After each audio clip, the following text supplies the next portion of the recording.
কোনো কাজেই ছোট না। আপনি যে কাজ করতে গিয়ে ব্যর্থ হয়েছেন তাই বলে কি কাজ ছেড়ে দিতে হবে? আমি বলি না, মন দিয়ে চেষ্টা করেন, ইনশাল্লাহ হবে।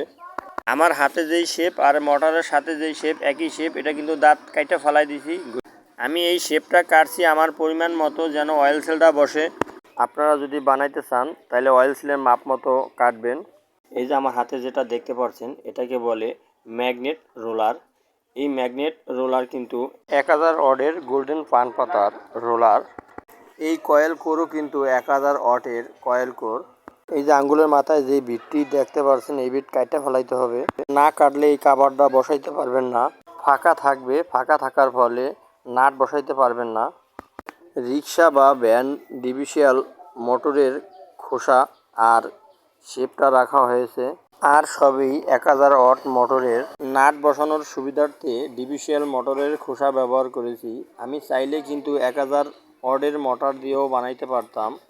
এই অয়েল সিল খারাপ থাকলে পানি উঠবে না, অতএব ভালোভাবে বসাতে হবে। এই যে ফ্যানটি দেখতে পাচ্ছেন এই ফ্যান কিন্তু আমি নিজে বানাইছি। এটা কিন্তু 2 ইঞ্চি কারেন্টের এক্সস্ট পাম্প। এই পাম্প বসানোর সময় লক্ষ্য রাখবেন যেন রাবার না সইরা যায়। এই রাবার সরলে কিন্তু এই রাবারের গোড়া দেওয়া হাওয়া ধরবে, হাওয়া ধরলে কিন্তু পানি উঠবে না। ইনশাল্লাহ বানানো শেষ, চলুন চালাই দেখি ব্যবহারের যোগ্য কিনা।